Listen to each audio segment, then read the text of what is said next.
तर नमस्कार मित्रांनो, मी आपलं राजहंस न्यूज नाशिकमध्ये आपलं स्वागत करतो. तर मी रिपोर्टर गौरव डोबळे, कॅमेरामॅन अंकित मुरगुडसोबत.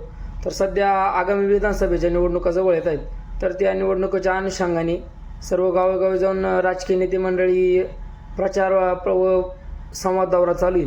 तर त्याच निमित्ताने माळसावकर गावामध्ये माळसादेवीच्या प्रांगणामध्ये निपाड तालुक्याचे कैलासवासी माजी आमदार रावसाहेब पाटील कदम तसेच माई कदम यांचे चिरंजीव श्री यतीन भाऊ कदम हे आज माळसावकऱ्यामध्ये आले होते. तर यांचा जो गावकऱ्यांची संवाद किंवा प्रचार झाला, या संपूर्ण संवादाचा आढावा घेतलाय राजहंस न्यूजनी. तर चला बघूया. विधानसभा प्रमुख आदरणीय यतीन भाऊ रावसाहेब कदम तसेच मंडळ अध्यक्ष भाजपा निपाड तालुका केशवप्पा सोनवणे आणि महिला अध्यक्षा आदरणीय सौभाग्यवती सारिकाताई डेरले तसेच युवा नेते आपल्या गोदाकाठचे आदरणीय आदेश भाऊजी सानप यांचं या ठिकाणी आगमन झालेलं आहे. तसेच आज आपल्या गावातील ग्रामस्थ सरपंच उपसरपंच त्यांचं या ठिकाणी या सभेसाठी उपस्थिती लाभलेली आहे. आज या निपाड विधानसभेसाठी खरोखरच आपल्याला या भारतीय जनता पार्टीच्या उमेदवारासाठी लढत करायची आहे, कसरत करायची आहे. आता थोड्याच वेळात आदरणीय सारिकाताई डेरे यांना विनंती करेल की आपण आपलं मनोगत या ठिकाणी व्यक्त करावं. विचार केला तर माळसाकोरा हे इतकं मोठं गाव आहे, पण धाब्याची सोय सुद्धा माळसाकोऱ्याला आजपर्यंत नसती झालेली नाही. पाटावर जायला रस्ता नाही, बाहेर गावाचे जेव्हा लोक येतात त्यावेळेस लोकांमध्ये चर्चा होते की इतकं मोठं गाव असून धाब्याची सुद्धा व्यवस्थित सुविधा माळसाकोऱ्यामध्ये झालेली आहे. माळसाकोरा हे एक वैभवशाली गाव आहे, ज्याला खूप चांगली धार्मिक परंपरा पण लाभलेली.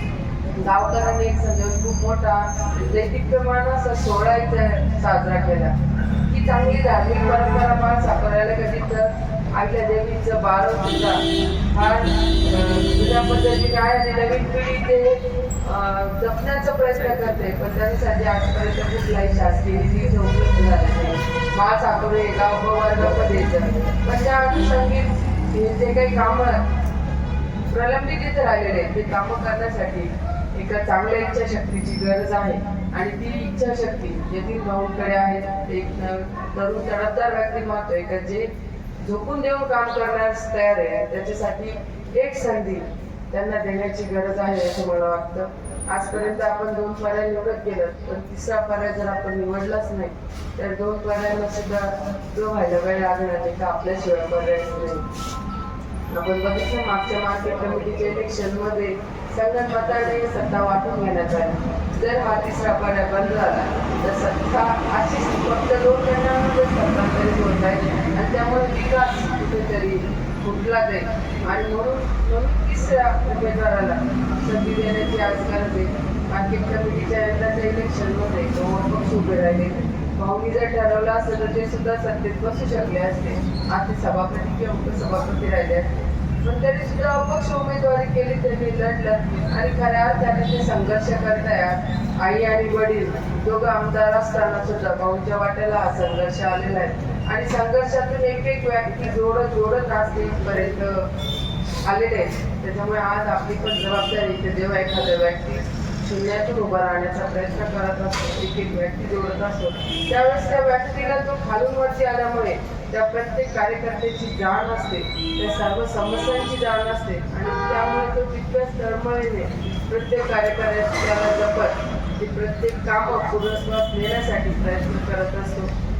आज रावसाहेब पाटलांच्या आठवण आवर्जून येते, कारण रावसाहेब पाटील हे सुद्धा निपाडच्या राजकारणामध्ये एक असे व्यक्तिमत्व होते का ज्यांनी निपाडच्या विकासासाठी ज्यांचा फार मोठा मोलाचा वाटा आहे. शेतकऱ्यांचे प्रश्न ज्यांनी अगदी तडफदारपणे मांडले आणि ते सोडवले.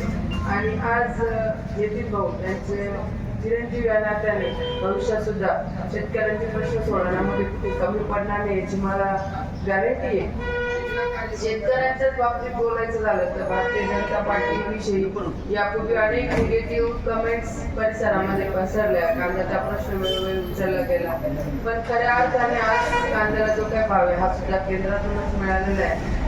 आडतबंदीचा महत्वाचा निर्णय भारतीय जनता पार्टीने घेतला असेल. मध्यंतरीच्या काळामध्ये सक्तीची वीज बस सुरू केली जात होती.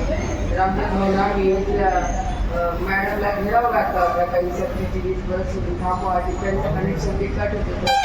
आणि कांदा लागवडीच्या वेळेस कांद्याला पाण्याअभावी पिकं जळत होती आणि तिकडे वीज कनेक्शन जोडायचे कामं चालू होते. आज भारतीय जनता पार्टीने शेतकऱ्यांना वीज बिल माफ देऊन तो मुद्दा सुद्धा करून काढलेला आहे. त्यांनी सिद्ध करून दाखवले का भारतीय जनता पार्टी सुद्धा शेतकऱ्यांचे हिताचे निर्णय घेणारे सरकार आहे.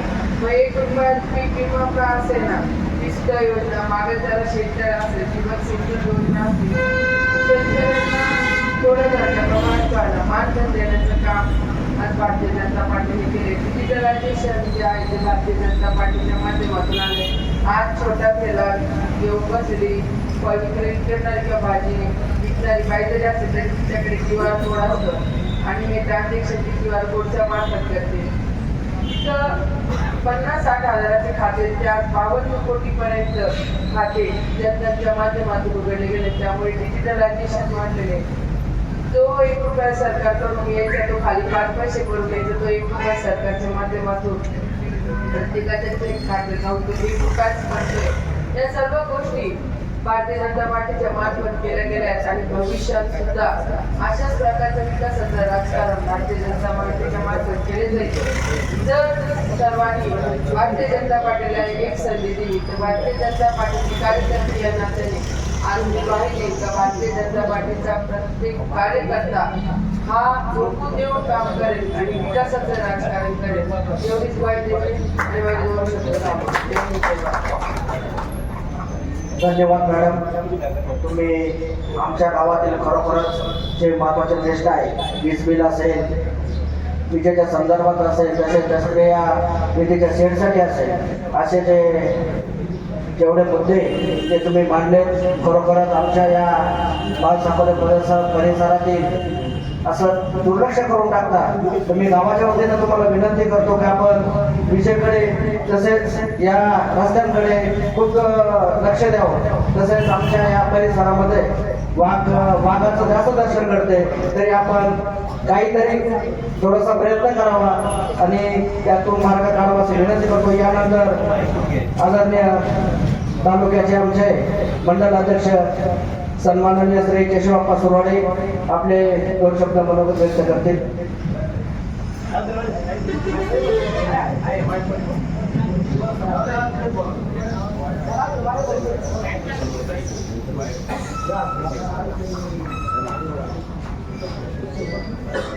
नमस्कार मित्रांनो, तुम्हाला एक प्रश्न पडला असेल, नागपूरला इलेक्शन जिल्हा परिषद नाही, विधानसभा नाही, लोकसभा होऊन गेली,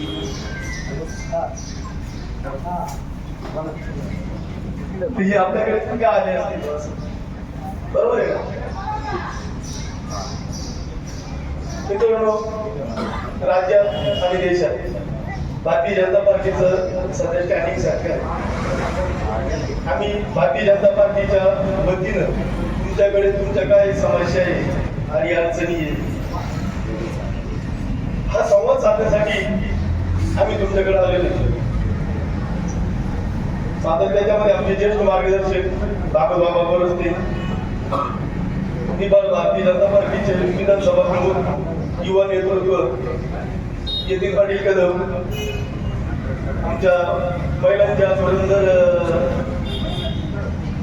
सारिका डेरले, रामदास भाऊ बोरकुटे, आमचे भारतीय जनता पार्टीचे उपसभापती आणि या गावचे मित्र पण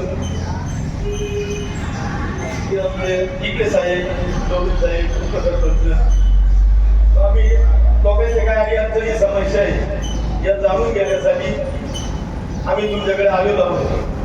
त्यांना आता आम्ही तुमच्याकडे आता मत मागायला आलो, तरी तुम्ही एवढे संघटित इतका टाइम झाला कामाचा सीझन, आपण सगळे शेतकरी वर्ग जितके लोक जमतात, खरोखर मनापासून तुम्हाला धन्यवाद. हे आम्हाला खूप समाधान वाटलं.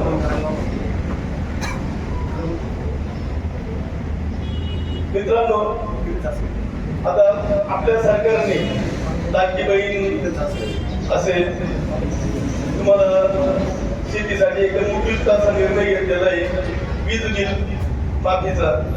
हे 5 वर्ष तर तुम्हाला वीज बिल माफ केलेलंच आहे आणि बाकी मागचं पण भरायचं नाही.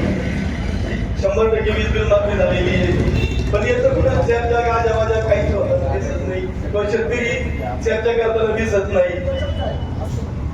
मग त्यासाठी आम्ही तुमच्या संवाद साधायला आलोय. वीज बिल माफ केलंय, हे चुकीचं केलंय सरकारने, नाही ना? मग हे चांगल्या सुविधा कार्य केले, याची चर्चा झाली पाहिजे. आपण एक दुसऱ्यांना समजून सांगितलं पाहिजे. आणि आता काही ठिकाणी असं सुरू होतो, ते फुकट देणं बंद केलं पाहिजे. मित्रांनो, मी मागच्याच आठवड्यात बिहारमध्ये पाटणा येथे फार्माकोळूच्या कंपनीच्या 3 दिवशी अधिवेशनासाठी गेलो होतो. आता आपल्याकडे जे फुकट धान्य वाटलं जातं ना, तिथं ती शेतकरी फक्त धान्य पिकवणारी शेतकरी तिकडे. मग जर सगळं धान्य जर एकाच वेळेस मार्केटमध्ये आलं तर ते पण शेतकरी त्यांना त्याचा मोबदला मिळत नाही व्यवस्थित. मग मोदीजींनी एक तिथं स्कीम काढली, आपले केंद्रीय कृषी मंत्री असतील ते तिथं त्यांचं सगळं माल जसं आपल्याकडे मध्यंतरी नाफेड कांदा खरेदी करायचं, तसं तिकडे नाफेड, NCCF आणि NDCCF यांच्या मार्फत ते तिथं सगळ्या शेतकऱ्यांचा माल खरेदी करतात. आणि मोठमोठे वेअर हाऊस वाढवून एकदम खर्च भरून पडलेले. आणि बाकी मागे पण व्हायचं. ज्यावेळेस आपले जाणता राजा कृषी मंत्री होते, की तेव्हा खरेदी त्यावेळेची स्कीम तेव्हा काढलेली होती. पण हे काय करायचे, ते धान्य सरवायचे. आणि तुम्ही जर काही संभाजीनगरला गेले असाल ना, पैठण धरणाच्या खालून इतक्या बिहारच्या कंपन्या या सगळ्या यांच्याच. ते तिकडं सरकारी पैशाला धान्य खरेदी करायचं आणि त्या गोडाऊन मध्ये सरवायचं आणि त्याच्यापासून बियर तयार करायची आणि तुम्हाला आम्हाला नाचवायचं. हा उद्योग यांनी चालू केलं होतं. आता योगायोगाने एक आपल्याला संघाची म्हणावं लागेल, असं नेतृत्व आपल्या देशाला मिळालं. त्यांनी याच्यावर सखोल असा विचार केला आणि ते धान्य असं सोडून त्याची बियर तयार करण्यापेक्षा त्यांनी देशातील गोरगरीब जनतेला ते फुकट वाटप चालू केलं. त्यांनी कोरोनापासून हे चुकीचं केलं की त्यांनी आता वावडे उठवतात, फुकट द्यायचं बंद करा, फुकट द्यायचं बंद करा. अहो, तुम्ही जर ते फुकट दाखवून तुम्ही तुमचे बगलवरचे गरगरजे केले दारूच्या पैशातून, ते योग्य होतं का? म्हणून मित्रांनो, मोदी सरकारने ज्या ज्या चांगल्या स्कीमा केलेल्या आहेत त्याच्यावर आपले देवेंद्र फडणवीस साहेब असतील, हे पण त्यांच्या खांद्याला खांदा लावून राज्याचा विकास करण्याचा प्रयत्न करतात. आता पाठीमागे एकदा तुम्ही ऐकलं असेल, कोळसा संपला, वीज तयार होणार नाही, राज्य 4 दिवस का 5 दिवस अंधारात राहील. तसं तुम्हाला आता कधी असं आठवायला आलं?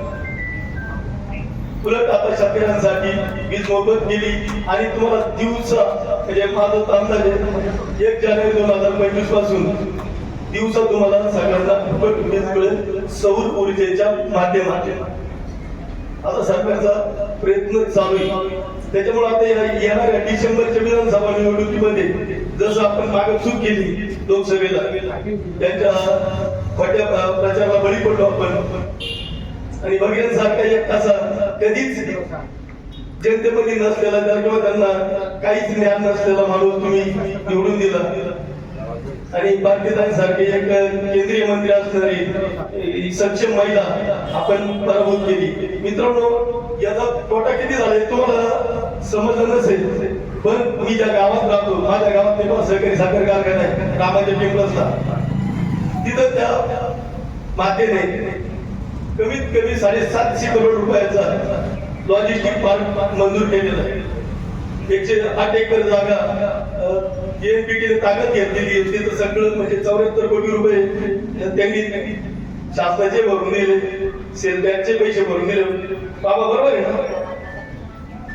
आणि त्याच्यावर भूमिपूजन समारंभ होणार होता, पण मध्येच लोकसभेची आचारसंहिता लागली आणि आपण बाकीच्यांना पराभूत केलं ते आज तिथं तो लॉजिस्टिक पार्क चालू झाला असता. आता बकरीला तुम्ही निवडून दिलं, काय करणार 5 वर्षात विरोधात बसून? त्याला ते समजून घेता घेतात, म्हणजे तो त्यांचा दोष नाही, त्याला ते समजून घेता घेतात 5 वर्ष निघून जाणार आहे. आज तिथं लॉजिस्टिक पार्क चालू झाला असता, 2-2,500 लोकांना तिथं रोजगार उपलब्ध झाला असता आणि माझ्या गावात तर सोनच झालं असतं. कारण गावामध्ये इतकी मोठी इंडस्ट्री उभी राहणार होती. पण मित्रांनो, ज्या चुका आपण मागे केल्या त्या आता भविष्यात करू नका. सगळ्यांनी भारतीय जनता पार्टीवर विश्वास ठेवून आणि आम्ही प्रयत्न करतोय निफाडची जागा ही भारतीय जनता पार्टीलाच सुटली पाहिजे. जरी युतीत असो महायुतीत असो, आमचा जास्तीत जास्त प्रयत्न ही जागा भाजपला सोडवण्याचा आहे. आणि भाजपला जागा सुटली तर तुम्हाला माहिती आमदार कोण होता? बाबा असतील, आमचे जिल्ह्याचे जिल्हाध्यक्ष शंकरराव वाघ असतील. आम्ही सगळ्यांनी प्रयत्न करतोय की ही जागा भारतीय जनता पार्टीला सुटावी आणि यतीन भाऊ सारखं तडून तडकदार नेतृत्व निफाड तालुक्याचा आमदार व्हावं. आता आपण जे आता इच्छुक आहे त्यांना 5-10 वर्षी चांद दिलं आणि काय विकास झाला तुम्ही आम्ही बघितलं. तालुक्याचा विकासच झाला ना. या विश्वासाच्या काळात त्यांच्याकडून निफाड सरकारी साखर कारखाना बंद पडला. हे जर सक्षम कार्यक्षम आमदार असते तर निफाड कारखाना बंद पडला होता का? म्हणून मित्रांनो, बदल हवा, बदल हवा, बदल हवा. जय हिंद, जय हिंद, जय धन्यवाद साहेब. त्यानंतर विधानसभा मंडळ अध्यक्ष आदरणीय राहुलभाऊ बरस्ते येथील भाऊ कदम बोलतील. त्यांना विनंती करतो की आपण मनोगत व्यक्त करा. आज या ठिकाणी आपल्या बाळसापुरे या गावात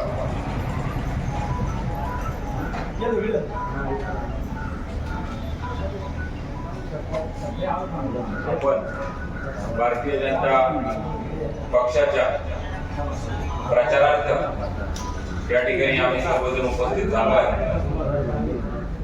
निश्चित आगामी विधानसभेची निवडणूक असेल, होऊ घातलेल्या त्याच्यानंतर जिल्हा परिषदा पंचायत समितीच्या निवडणुका असतील, त्या अनुषंगाने आमचं कामकाज नक्कीच चालू आहे. पण त्याही पेक्षा महत्वाचं म्हणजे केशवप्पांनी सांगितल्याप्रमाणे की संघटनात्मक भारतीय जनता पक्ष या तालुक्यामध्ये कसा उभा राहील याकरता आमचे विशेष प्रयत्न आहेत. आणि त्याचाच एक भाग म्हणून आम्ही आज गावोगावी आठवड्याला 2-3 दिवस दर दिवशी 1-2-3 गावं कव्हर करतोय.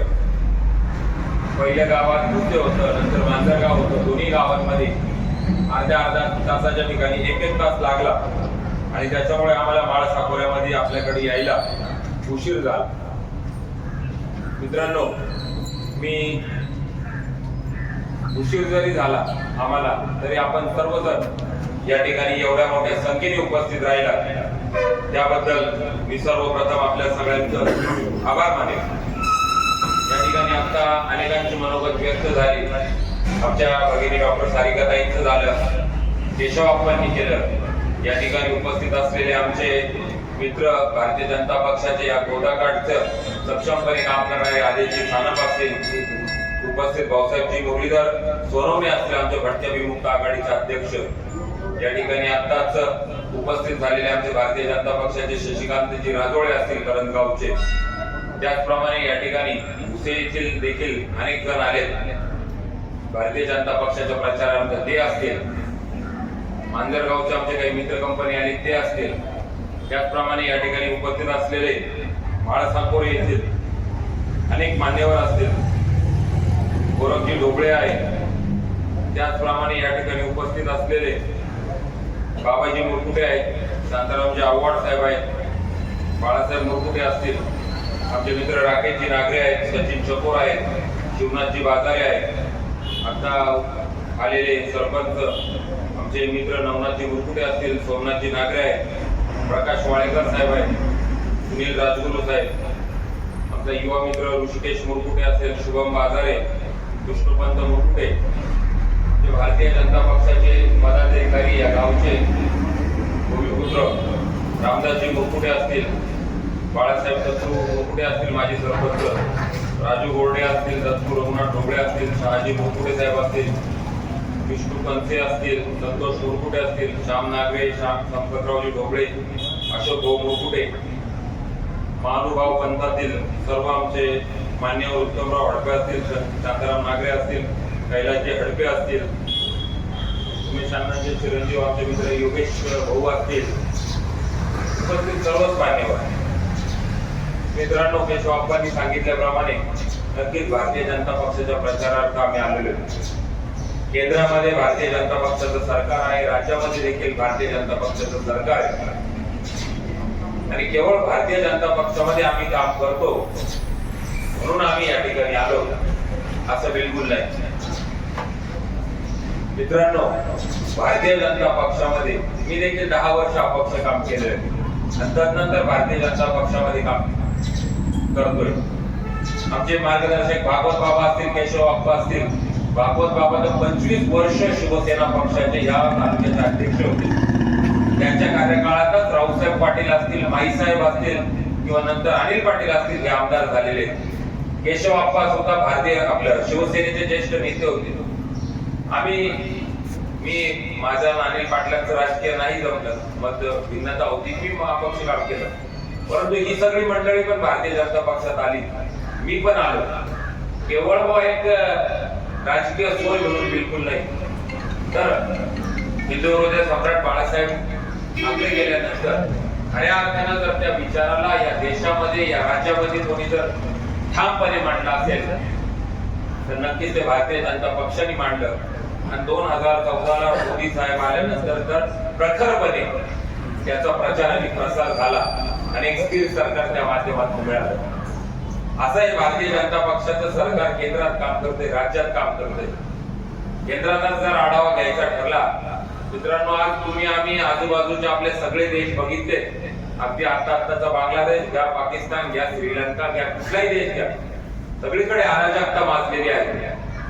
मात्र 140-45 कोटीचा हा देश व्यवस्थित कामकाज करतोय. मोदीजींच्या नेतृत्वाखाली व्यवस्थित काम करतोय असंही म्हणता नाही येणार. विकासाच्या मार्गावर आहे, जगाने त्याला मान्यता दिलेली आहे. अनेक कामं चालले, रोड, रस्ते, इन्फ्रास्ट्रक्चर देशभरात चालू आहे.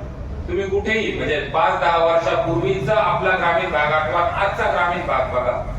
रस्त्यांचा दर्जा, रस्त्यांची क्वालिटी, रस्त्यांवरचा खर्च तेव्हाच्या तुलनेत आज काही पटीने वाढलेला आहे. अनेक शिवार रस्ते होताना तुम्ही आम्ही बघितले. इथं युवक जरी असेल तरी अनेक ज्येष्ठ आहे ना, 10 वर्षांपूर्वीचा आपला काळ आठवण, रस्त्यांची काय परिस्थिती. आज भारतभर फिरत असताना आपण दर 20 किलोमीटरला आपल्याला एखादा मोठ्या हायवेचं काम चालू दिसतंय. कुठेतरी हे मोदी सरकारचं, गव्हर्नमेंटचं काम. देशांतर्गत एक प्रशासनावर कंट्रोल असलेलं एक व्यक्तिमत्व मोदीजींचं आहे. जगभराने त्याला मान्यता दिलेली आहे. अनेक धोरणात्मक निर्णय या गव्हर्नमेंट करतंय. अगदी राज्यातलं सुद्धा उदाहरण घेतलं तर भारतीय जनता पक्षाचं काम चांगलं चालू आहे. केशवाप्पांनी आता सांगितले अनेक चांगले काम राज्य शासनाने केले, परंतु कुठेतरी या सगळ्यांची चर्चा होत नाही. आता काही दिवसांपूर्वी राज्य शासनाने निर्णय घेतला की शेतकऱ्यांना 5 वर्ष वीज बिल माफी राहील. फार चर्चा झालीच नाही. या उलट चर्चा झाली बदलापूरची, या उलट इतर विषयांची. मित्रांनो, मला या ठिकाणी सांगावंसं वाटतं की कुठेतरी विरोधक आपल्याला सगळ्यांना भडकवण्यात यशस्वी होत आहे. बदलापूरची घटना झाली, कोणीही त्या गोष्टीचं समर्थन करू शकत नाही. त्या व्यक्तीला अटक झाली, शासन न्यायाप्रमाणे होणारच आहे. परंतु 4-5 तास त्या ठिकाणी रेल्वे लाईन रोखल्या गेल्या, महाराष्ट्रभर निदर्शनं करण्यात आली. कुठेतरी मूळ मुद्द्यावरून बाजूला नेण्यामध्ये विरोधक आज यशस्वी होत आहेत आणि त्याच अनुषंगाने मी या ठिकाणी आवाहन करायला आपल्याला आलेलो आहे. तर जर भारतीय जनता पक्ष जर एक चांगलं सरकार देत आहे, चांगले विकास कामं सुरू आहेत, तर कुठेतरी तुमची आमची देखील जबाबदारी एका पक्षाच्या पाठीमागे खंबीरपणे उभे राहण्याची. अनेक विषय आज विरोधक घेत आहेत, त्याचाच एक फटका खासदारकीच्या निवडणुकीला सुद्धा तुम्हाला आम्हाला बघायला मिळाला. भारतीताई पराभूत झाल्या, हरकत नाही, शेवटी जनमताचा कौल आहे तो तुम्ही आम्ही मान्य केला. परंतु मित्रांनो, केशव अप्पांनी जसं सांगितलं, एक मोठा मल्टी लॉजिस्टिक पार्क त्या ठिकाणी कारखान्याच्या जागेमध्ये पिंपळसला सुरू होतोय. 2-2.5 हजार रोजगार त्या ठिकाणी उपलब्ध होणार आहे. ग्रामीण रोजगाराला, व्यापाराला चालना त्याच्यामुळे मिळणार आहे. आपण ही देखील बाब लक्षात घेणं एवढीच गरजेची आहे.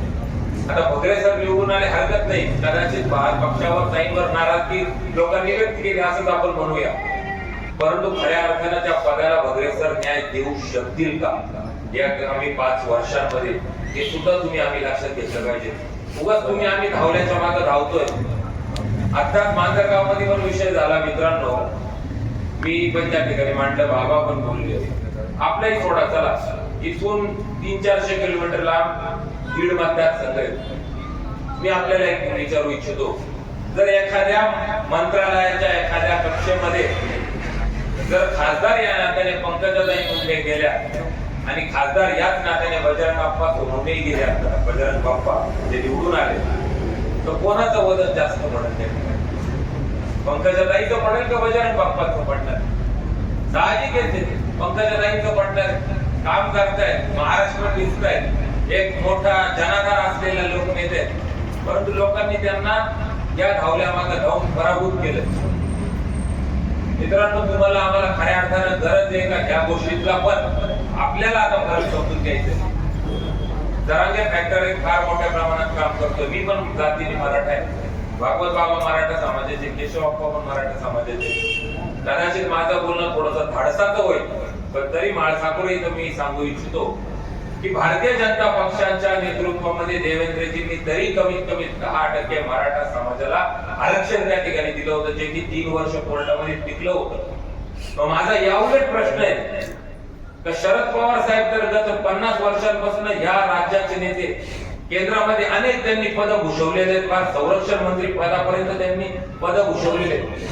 त्यांना या मधल्या कालावधीमध्ये 50 वर्षाच्या मराठा समाजाच्या आरक्षणाबद्दल विषय मांडता आला नाही का, किंवा विषय पारित करून घेता नाही आला? आज ते प्रमुखपणे मांडतायत, परंतु इतके दिवस त्यांनी काय केलं? मित्रांनो, मी सुद्धा हे बघा, आगामी विधानसभेसाठी मी इच्छुक आहे. भारतीय जनता पक्षाकडून मी मागतोय, पक्ष तो आदेश दे, तो मला मान्य, हे सगळं खरं असलं तरी पण मी सुद्धा तुम्हाला जर एक गोष्ट धाडसाने सांगतो, जर पवार साहेबांनी आगामी विधानसभेच्या अगोदर मराठा समाजाला आरक्षण कशा पद्धतीने देता येऊ शकतं असं जर फॉर्म्युला क्लिअर कटपणे सांगितलं ना, तर मी तुम्हाला आव्हान करेन का तुम्ही महाविकास आघाडीला सत्ता द्या. महाविकास आघाडीला फक्त आणि फक्त खेळ घालायचं एवढंच काम त्या ठिकाणी ते करतायत. त्यांनी तरी कुठे आतापर्यंत मांडलं की अशा पद्धतीने मराठा समाजाला आरक्षण देता येऊ शकतं? बिलकुल नाही मांडलं त्यांनी, फक्त खेळ चालवलेले असतात. उद्धवजी ठाकरेंचं घ्या उदाहरण, उद्धव साहेबांबद्दल अन्याय झाला. मित्रांनो, गावचा सरपंच या ठिकाणी, आता तुमच्या गावचे सरपंच अनेक ग्रामपालिका सदस्य बसलेले, गावचा छोट्या गावचा सरपंच असला तरी सकाळी 7ला गावात येतो आणि काम पाहतो. त्याचे वैयक्तिक कामं बघत असताना गावच्या विकासाच्या हिशोबाने कोणाला काय अडी अडचण येते बघतो. उद्धव साहेब 2.5 वर्ष या राज्याचे मुख्यमंत्री होते. 2-2, 3-3 महिन्यानंतर ते मंत्रालयात येत होते. मंत्रालय म्हणजे जसं तुमच्या गावची ग्रामपंचायत तशी राज्याची मंत्रालय. जर मुख्यमंत्री जर 2-2, 2.5 वर्षांनंतर मंत्रालयात येत आहे आणि ते जर फक्त फेसबुकवर लाईव्हच करून लोकांना मार्गदर्शन करतायत, कसं चालणार गव्हर्नमेंट? कसं चालणार सरकार? पण एकनाथ शिंदे साहेब काम करत होते, आजही काम करतायत. और साधी एखाद्या बसला दुर्घटना झाली ना, आग लागली ना, तो माणूस रात्रीतून पहाटे नाशिकला येतो, काम करतायत. म्हणूनच 13-14 कोटीची लोकसंख्या असलेले राज्य खऱ्या अर्थानं काम करणारा एक चांगला मुख्यमंत्री देवेंद्रजींचं उदाहरण घ्या. एक चांगलं काम चाललंय त्या व्यक्तींचं सुद्धा. आणि अशा वेळेला उगाच धावल्याच्या मागे धावून जर आपण योग्य त्या व्यक्तींना जर निवडत नसल तर कुठेतरी चूक करतो, हे मी तुम्हाला सांगण्यासाठी या ठिकाणी आलेलो आहे. राज्य झालं, देश झाला, तालुक्याबद्दल पण मी या ठिकाणी माझं मत मांडू इच्छितो. गत 15-20 वर्षांपासून आहे ना दोन नेते. तालुक्यातली जर सगळी मंडळी जर आपण विभागली ना तर तालुक्यातले 90-95% लोक या दोन्ही नेत्यांकडे विभागली गेलेली.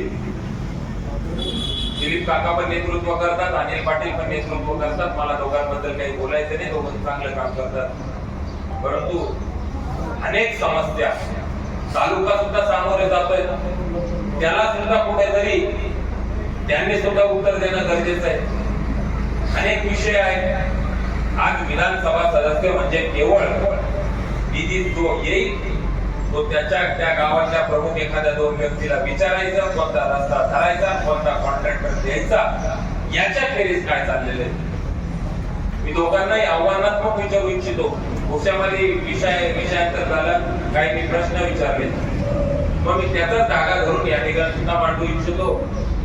मित्रांनो, आपला निफाड तालुका सुद्धा एक सहकार क्षेत्रातला अग्रणी असा तालुका होता. निफाड सहकारी साखर कारखान्याचे अध्यक्ष तर आपल्या राज्याच्या साखर संघाचे अध्यक्ष असायचे माधवराव बोरसे. इथपर्यंत निसाकाची ताकद होती. आज निफाड सहकारी साखर कारखान्यात ज्या वेळेला 2013चा शेवटचा हंगाम झाला त्यानंतर बंद आहे. मग दोन्ही नेत्यांनी याच्या बाबतीत काय भूमिका घेतली? त्यावेळेला तर दोन्ही नेते कारखान्यामध्ये कोणी डायरेक्टर होतं, कोणी प्रमुख गटाचं नेतृत्व करत होतं. दोन्ही जिल्हा बँकेला सुद्धा डायरेक्टर होते. जिल्हा बँकेने कर्ज कारखान्याला नाकारलं आणि कारखान्याचा जो पट्टा पडला तो आजपर्यंत पडलेला. पण कारखान्याला हे म्हणतात की त्याला ऊस कमी पडला म्हणून. जिल्हा बँकेला काय कमी पडलं? जिल्हा बँक व्यवस्थित सुरू होती. जिल्हा बँकात 5-6 वर्ष झाली डबकाईला गेली. तुम्ही जर फक्त नोटबंदीवर जर नाव म्हणजे ठेवत असाल तर नोटबंदी नंतर पुणे जिल्हा बँक चालू आहे, सोलापूर चालू आहे, सातारा चालू आहे, सांगली चालू आहे, अगदी विदर्भात अमरावती सारख्या चालू आहे. नाशिक जिल्हा बँकावर बंद पडली. ठीक आहे, चला चुकीचा कारभार झाला, तुम्ही पण दोघ जण संचालक होते. चुकीचा जर कारभार होत होता त्यावेळेला तुम्ही का आवाज नाही उठवला? का फक्त तुम्ही 10-12 लाख घेऊन पोरं लावायला बसलेले होते संचालक म्हणून? त्यावेळेला तुम्ही कुठं गेले? बंदी झाली, त्यांना कांदे मारून घेतलेले शेतकऱ्यांनी. शेवटी आज कांदा निर्यात बंदी जर उत्पादन कमी असेल, 140-50 कोटीचा देश आहे, शासनाने वेळोवेळी लावलेले आहे. मात्र तुम्ही आम्ही केवळ फक्त भारतीय जनता पक्षाला त्याचा दोष देतोय, हे देखील कुठेतरी चुकीचं आहे. मला सांगायचं तात्पर्य एवढं की जर भारतीय जनता पक्षाचं काम चांगलं असेल तर कुठेतरी तुम्हाला आम्हाला देखील भारतीय जनता पक्षाच्या पाठीमागे उभं राहणं एवढंच गरजेचं आहे. विरोधकांच्या या चुकीच्या प्रचाराला बळी न पडता आपण भारतीय जनता पक्षाच्या पाठीमागे खंबीरपणे उभे राहावं, एवढंच आव्हान या ठिकाणी मी आपल्याला करण्याकरता आलेलो आहे. आणि नक्कीच भारतीय जनता पक्षाने जर उभारी या तालुक्याने दिली भारतीय जनता पक्षाला तर आम्ही सुद्धा पूर्णपणे काम करू. आम्ही योग्य नवीन उत्साहाचे सगळेजण पूर्णपणे धावपळ करू, सगळे प्रामाणिक प्रयत्न करू आणि या तालुक्यामध्ये जे काही विशेष अडीअडचणीचे प्रश्न असतील ते सोडवण्यासाठी कटिबद्ध राहू. एवढंच या ठिकाणी या महाराष्ट्र देवीच्या आवारामध्ये आपल्याला सांगू इच्छितो आणि माझं लांबलेलं भाषण थांबवतो. आपण एकदा तरी आशीर्वाद आम्हाला द्यावा ही विनंती करतो आणि थांबतो. धन्यवाद. जय हिंद, जय भारत. धन्यवाद भाऊ. यानंतर निफाड विधान सभेचे तालुका प्रमुख आदरणीय ग्रामस्थ व्यवस्थे यांना विनंती करतो की आपण आपला मनोगत व्यक्त करा. या गावचे सर्व असतील, कुठे असतील, असतील, अनेक मुलं या गावातील जेवढ्या मुलांची व्यक्ती या ठिकाणी जमल्या सगळ्यांना स्मरून त्या ठिकाणी आमच्या समोर आलेले भाऊ अभिजित सानप, मंडळाध्यक्ष केशवराव सुरवाडे, राष्ट्रपती सारिकाताई नेडले, अनेक मान्यवर या ठिकाणी उपस्थित आहेत. आपल्या येथील मूळचं भाषण मी बारीक ऐकत सगळ्याच विषयांना तालुक्यात नेत्यांना ह्या जनता इंडस्ट्री असं झालंय. आपल्याला देशी बँक असेल, देशी बँक आपले वडील आहे. आणि सोसायटी आपली आहे. हे दोघंही आपल्याला दूध पाचता पाचता आपण मोठे झालो. सरकार वर्षभर त्यांनी जरा एनडीसी बँकेचे व्यवहार मी जवळून बघितले, कारखान्याचे जवळून बघितले. नवे नवे तालुक्यात त्या ठिकाणी रावसाहेब पाटील कदम असतील त्यांच्याबरोबर आणि सभा या ठिकाणी माई कदम असतील त्या थांबल्या, त्यांच्याही बरोबर होतो. भाऊ बरोबर, अनिल पाटील कदम यांच्याही बरोबर होतो. अनेक लोकांच्या बरोबर हे सगळ्या सभा मिटिंगा आणि तालुक्याचं प्रस्त पाहताना गेली 40 वर्ष त्या उपयोगी मालक झाले. असो काळाचा महिमा आहे. त्या काळात ती व्यक्ती होते. मंदिर तेच आहे, फक्त थोडस सुधरून घेतले आपण. चांगलं मोठी तीच आहे, तीच गेली. घर तीच आहे, माणसं बदलली, आजोबा गेले, नातू आले, नातू काम करायला. या सगळ्या प्रक्रिया असतात, त्या प्रक्रिया घडत चालतात. आणि कारखान्याचा विषय काढला. कारखान्यात चेअरमन असताना हार घेऊन उभा राहिलो. उगावला आले एका घटनेत उद्धव साहेब, आमदार साहेबांनी गाडी सुद्धा उभी नाही केली. आमचे 1000 कामगार हार घेऊन उभे होते. वाईट वाटलं. मी तालुका प्रमुख होतो. आणखी याच्यासारखं दुर्दैव आहे काय? 5 मिनिटं थांबून जर तो कारखाना त्यांनी पाहिला असता तर ते मुख्यमंत्री झाले. तेवढा फरक पडतो. म्हणून आम्ही प्रयत्न करतो. आम्हाला इंडस्ट्री महत्वाची आहे. की दिलीप काकांना ठराव दिला. का दिला? लाख लोकांचा संसार आहे. मी जरी शनीचा होतो पण माझा इगो महत्वाचा नाही. तो कारखाना चालला पाहिजे हा त्या मागचा हेतू होता. मार्केट कमिटी आपली होती. मार्केट कमिटी आम्हाला 15-20 कोटी कारखाना चालू होत होता. म्हणून आपण ठराव दिला. त्याच्यावर 3 महिने काम केलं. दिलीप काका या ठिकाणी सांगते तुम्हाला 3 महिने आम्ही रात्री भक्ताकडून 2:30-3 वाजवले. मगर साहेब होते रामगड कारखान्याचे. आम्ही सगळे प्लॅन तयार केले. ते हलवून पाडले. नाही कारखान्याचं अपयश झालं आणि कारखाना थांबला. एनडीसी थांबली. आमच्या सगळ्या माया माऊलींचं शेतीवर उपजीविका आहे. त्यामुळे शेतीचा पुरवठा थांबला. सगळ्या सोसायट्या धोक्यात आल्या आणि प्रत्येक गाव धोक्यात आले. सरकार थांबायला लागला. संघ थांबले. हळूहळू या संपूर्ण तालुक्याला एक वेगळी कळाई होते. प्रत्येक संस्था थांबली. आपण जायचं कुठं? कारण आपल्या नॅशनलाइज बँक आपल्याला जवळ घेतली. समोर खाली मान असते, पेन हातात असतो. इकडं जा, इकडं जा, इकडं जा. 25 वर्षाचा सर्च रिपोर्ट आणा, हे करा, ते करा. एवढे अल्पाटे घालून त्याचा 2-4 लाख राखी जमीन बांधून घ्या. अशी अवस्था आपली होती. या ठिकाणी येथे बोलत असताना अनेक गोष्टींचा उल्लेख केला. भारतीय जनता पार्टी एका जातीकरता काम करत नाही, एका पेशाकरता काम करत नाही, एका संप्रदायाकरता काम करत नाही. ती काम करते लहान थोर मोठे सर्व जाती धर्माने एकत्र करून. 140 कोटी जनता माझा परिवार आहे असं म्हणणारे पंतप्रधान. म्हणजे आणि किमान कौशल्य असेल, 12 मतदारांना आणि योजना असतील. ते रामदास पटेल विनंती करेल की कोणीतरी कॉम्प्युटर चालवणारा चांगला माणूस असेल तर त्याच्याकडून हे जसे आपण महिलांचे फॉर्म भरले, महिला सक्षम झाल्या पाहिजे, 1500 रुपये त्यांना मिळाले पाहिजे.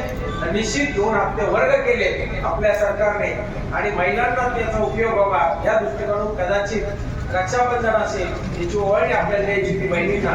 निश्चितच महिलांवर अत्याचार होतात. त्या अत्याचाराचं भांडवल केलं जातं.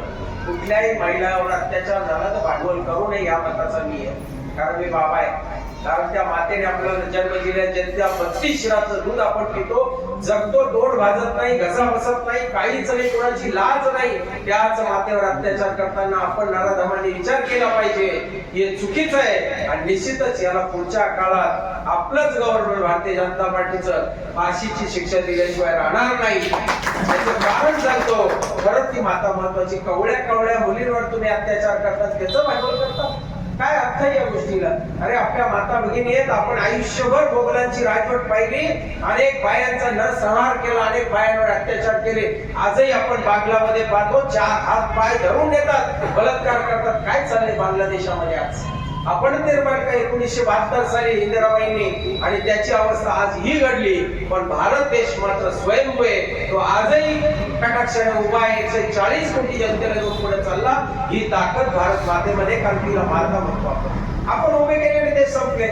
मला सांगा की शेख हसीना आपल्या घेऊन मुक्कामी थांबली. कोणी दिलं का जगाने? एवढे परकीय देश आहे. एकाने थारा दिला नाही, भारताने थारा दिला.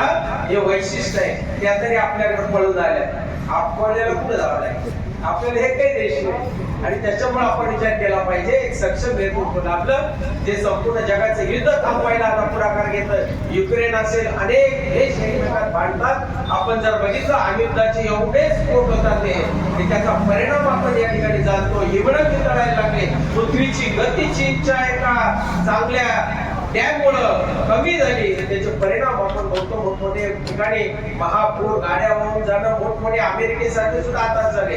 पण हा देश मात्र स्वयंभू आणि स्थिर आहे. निश्चित या देशामध्ये एक वेगळं नेतृत्व काम करतंय आणि त्या नेतृत्वाच्या हाताखाली आम्ही काम करतो. मग तो महाराष्ट्र असेल आता मराठा समाजाच्या आरक्षणाबद्दल काढलं काय कुठून जातीवाद येतो मला माहित नाही. तुम्ही आम्ही जातीत विभागलेलो नाही. आपला संप्रदाय सांगतो दादा कुठल्याही जाती धर्माचा असत तो आमचा संत आहे आणि तो मंत आहे. त्याला आम्ही जात पात विचारत नाही कारण प्यायचा पाणी और रमता जोगी कोणी जात विचारत नाही. हे विसरले का काय ही संस्कृती विसरली काय असं मला वाटतं कधीतरी.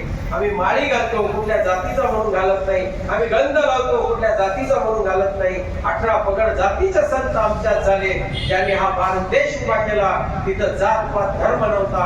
आज जात पात धर्मामध्ये तुम्ही वाटले पंकजाताईला पाडता याला पाडता तो मराठा हा. मला सांगा नाशिक जिल्ह्याचं जर उदाहरण घेतलं 80% तुम्ही आम्ही कुणबी सर्टिफिकेट काढले आहेत ना. आपण कुणबी आपण कुठे येतो आपल्याला पूर्वी म्हणायचे कुणबीचं पोर म्हणत होते का सर शेतकरी म्हणजे कुणबी जो कुळवाडी कुणबी आणि निश्चितच त्याच्याकरता यांनी सगळ्यांनी हे सगळं उभं केलंय. याला बळी न पडता आताही सांगितलं भाऊनी कारखान्यावर इंडस्ट्री उभी केली 76 कोटी एनडीसीसी बँकेचे भरून गेले.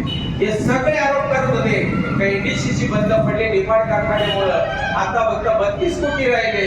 एनडीसीसी चालू का होत नाही हे वैशिष्ट्य आहे. आताच गव्हर्नमेंटने निर्णय घ्यायचं ठरवलं तिला 600-700 कोटी उभे करून कशी उभी करता येईल आणि ती परत एकदा प्रशासकाच्या ताब्यात घेऊन मोठी कशी करता येईल हा आमच्या अमित शहांचा उद्देश आहे. कारण सहकार खाते फक्त महाराष्ट्रापुरतं होतं आता तिथं दिल्लीत निर्माण केलं. त्याचे नायक आहे स्वतः अमित शहा. त्यांनी पाहिलंय कुठं कुठं भ्रष्टाचार आहे कुठं कुठं काय काय बोलतंय या सगळ्याचा अभ्यास करून आता ते निर्णय घेण्याच्या बरोबर आलेले.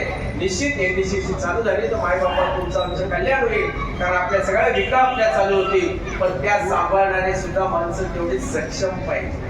नाही तर पुन्हा एनडीसी आता कारखान्याला ऊस कमी पडला तर काय आणखी काय झालं. एनडीसीसी पुढं काय लाकडं कमी पडले तर काय कमी पडलं मला समजलं. मग एनडीसीची गेली कधी 2% आपण व्यवहार करतो ना 2%. एनडीसीची 2% व्यवहार करते. मग एनडीसीची बंद कशी पडली. व्यापार बंद पडतो कधी नाही पडत. कांदा आज नाही उद्या नाही परवा नाही वाढणार आहे.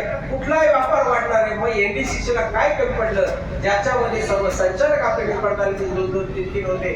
निश्चितच एनडीसीसी आपल्याला अतिशय कर्ज पुरवणारी एक नंबरची संस्था होती. ज्याला फक्त एका कर्ज रोख्यावर सही केली तर सहज चेक घेऊन जात होता. 2-3 लाखाची एवढी ताकद त्याच्यात होती. 2-2-2.5 लाख रुपये आपण काढत होतो भरून देत होतो. कळत सुद्धा नव्हतं आपल्याला कागदपत्र लागत होते का नव्हते. ही आज बंद पडली. बघता बघता एक संस्थांना घरात लागलं. हे कुठेतरी थांबवायचं असेल तर निश्चित एका सक्षम नेतृत्वाकडे हे गेलं पाहिजे. म्हणून आम्ही भारतीय जनता पार्टी दोघांची तुम्ही बघितलंय. आता काका आमच्या बरोबर आहे. काका असताना आघाडीत होते पण काकाला निधी मिळत नव्हता. काका कायम तुम्हाला मला सांगत होते मला निधी मिळत नाही. काका आघाडीतून बाहेर पडले भारतीय जनता पार्टीच्या आघाडीत आले आणि 1500 कोटीचं डिक्लेअर केलं. तुमच्या पुढे येऊन सांगतील कुठून निधी आला कुठून सायकल पुलाला निधी आला कुठून साकोऱ्याच्या पुलाला 15 कोटी मिळाले कुठून कांचूरचा पूल तयार झाला मोठमोठे रस्ते धरले कुठून झाला. याचा अर्थ हे सरकार सक्षम आहे. भारतीय जनता पार्टीचं हे निधी द्यायला सक्षम आहे. म्हणूनच अजितदादा सुद्धा इकडे आले आणि निधी आपला भरपेट काका नाही मिळाला म्हणून काकाही काम करतात. जेव्हा तुम्हाला निधी असेल तेव्हाच काम करतो. 11 दरवाजे असतील कोण निधी देते या सगळ्या गोष्टीला. तुमच्या जवळ आता बघितलं अजून तुमच्या स्मशानभूमीला मला 3-4 किलोमीटर यावं लागतं तिकडं. निश्चितच या सगळ्या गोष्टी आता हळूहळू आपण पूर्ण केल्या पाहिजे. रामदास पाटील तुम्ही सगळ्यांनी भाग घेतला पाहिजे. अनेक योजना गव्हर्नमेंटने किमान कौशल्याची योजना असेल स्त्रियांची योजना असेल शेतकऱ्यांची केवायसी असतील नवे आता नवीन कामगार ज्या कामगार आहेत त्यांच्या महिलांना 30,000चा विमा मिळावा त्यासाठी सुद्धा प्रयत्न गव्हर्नमेंटने केला. निश्चित त्यांना कमीत कमी 10,000चं साहित्य या ठिकाणी वाटप होईल. त्यांना सुद्धा घरकाम करतील शेती काम करतील यांच्यासाठी सुद्धा योजना आणली. म्हणजे या गव्हर्नमेंटने एकही ठेवलं नाही. शेतकरी असेल त्यालाही 12,000 मिळाले पाहिजे, अजून वाढवता येतील. प्रत्येकाला पेन्शन मिळते, आम्ही सर्व्हिस करतो, आम्हाला पेन्शन मिळते, आमचे पोरं बाळ सुशिक्षित होतात, पण हे शेतकऱ्यांना सुद्धा काहीतरी मिळालं पाहिजे म्हणून 12,000 चालू केले. निदान महिन्याला 1,000 मिळतं. आजही म्हातारे माणसांच्या हातावर नावावर उतारे, ते म्हातारे माणसांचे जाऊ दे बाबा, पोरग 4 आणे देत नाही, 8,000 देतो वर्षाला, माझं काम तर भागत, औषधाचा भागात. हा विषय त्याच्या मागचा आहे. काहींना त्याची कल्पना नसेल. जो आज कमवतो, ज्याचे हातपाय चांगले त्याला त्याचं महत्व वाटत नसेल, ज्याचे हातपाय चांगले, जो साठीच्या पुढे गेला त्याला माझं त्याचं महत्व आहे. या ठिकाणी महिलांना सक्षम केलंय. सगळ्यांचं म्हणजे महिलांना का दिलं? अहो, साधं जर आपण एखाद्या ठिकाणी पाहिलं तर दारुडा असला तर महिला काय भोगते याचा विचार डोळ्यासमोर आणा. तिचे 2 पोरं असले तर तिला धान्य फुकट मिळालं, तिला तेल फुकट मिळालं राशन मधून, तर कमीत कमी 1,500 रुपये तिचा प्रपंच चालू त्या पोरांना व्यवस्थित करण्याचं काम ती करते. कारण जिच्या हातात दोरी ती ज्या जगाला उद्धारी. म्हणून या ठिकाणी संपूर्ण महिलांना कसे पैसे मिळतील हा गव्हर्नमेंटने निर्णय घेतला. कारण शेवटी तुम्हाला आम्हाला मिळेल तर आपण वेगळ्या ठिकाणी खर्च करू, पण त्यांना मिळाले ते प्रपंचासाठीच लावतील त्या बाया. निश्चितच त्यांनाही गरज आहे. आणि म्हणून या महिलांना सक्षमीकरणाचं काम करण्याचं गव्हर्नमेंटने केलंय. प्रत्येक घटकाकडे बारीक मोदीजींचं लक्ष आहे. 357 मायक्रो जाती आहे, त्यात काय मराठाच महत्वाचा आहे. जरांगे पाटील मराठा पॅकर काढला, आता भाऊ बोलले, अहो शरद पवारकडे मी विमानाने 10 चक्रा मारले हो जमीन विकून. तेव्हा मला हे काय कागदपत्र, चेअरमन तुमचे हे काय टेबलावरच आहे, कृषी मंत्री होते, काय नाही, काही झालं नाही. चक्रा मारून थकलो, घरी आलो, पण कारखान्याला उपयोग झाला नाही. याच्यातला मी नाही, या सगळे नेते माझ्या समोर यावं. ते माझ्यावर होते की नाही, देवीदास शेठ वगैरे सगळे ते तुम्हाला सांगतील. आणि आज तुम्ही येऊन सांगा त्या निफाडमध्ये निफाड चालू झाला पाहिजे.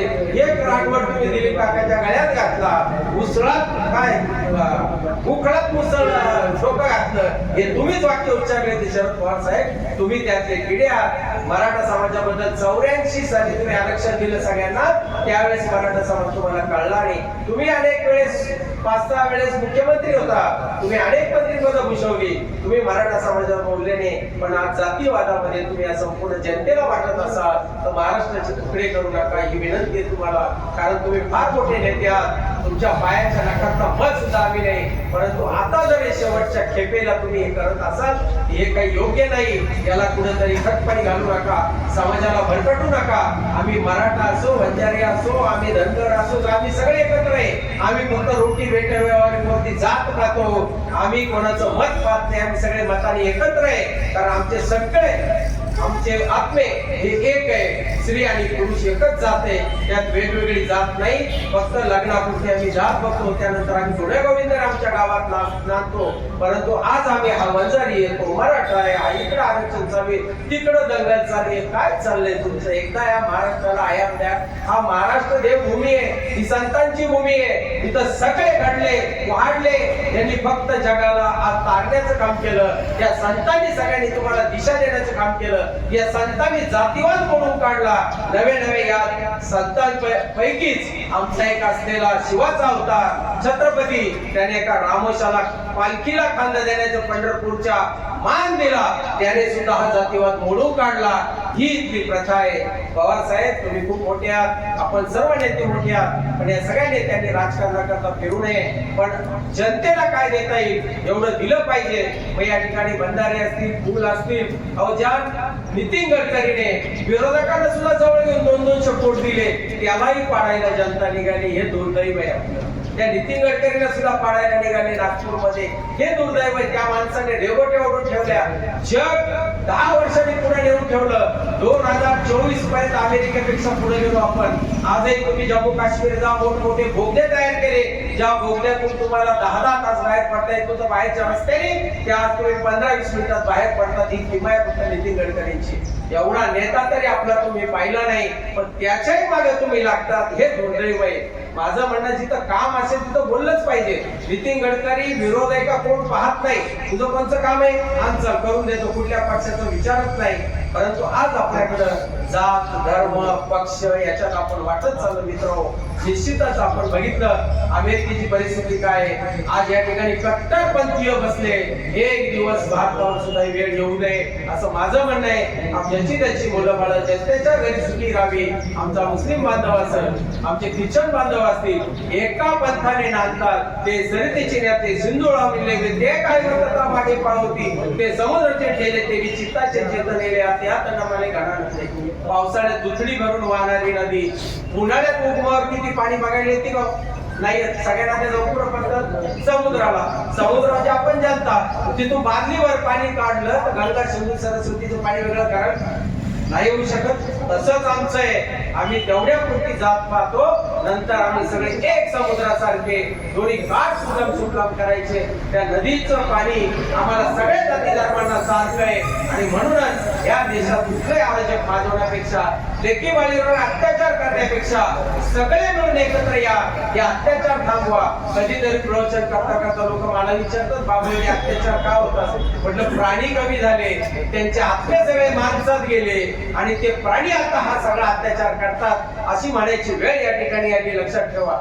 परंतु आपल्याला कधीतरी हे बदललं पाहिजे. आपली संस्कृती टिकली तर विकृती येणार नाही, आणि विकृती नाही आली तर प्रकृती बिघडणार नाही. हा सिद्धांत आहे. तुमच्या आमच्या मुलांना आपल्याला सुरक्षित ठेवणं, त्यांना शिक्षण देणं आणि त्यांना स्वतःच्या पायावर उभं करण्यासाठी संसार आहे. ते संसार मोडण्यासाठी नाही. अनेक कार्यकर्त्यांना तुम्ही या ठिकाणी आता उल्लेख केला, गाव तुम्ही धान्य फुकट देऊ राहिले आम्हाला प्रॉब्लेम आला.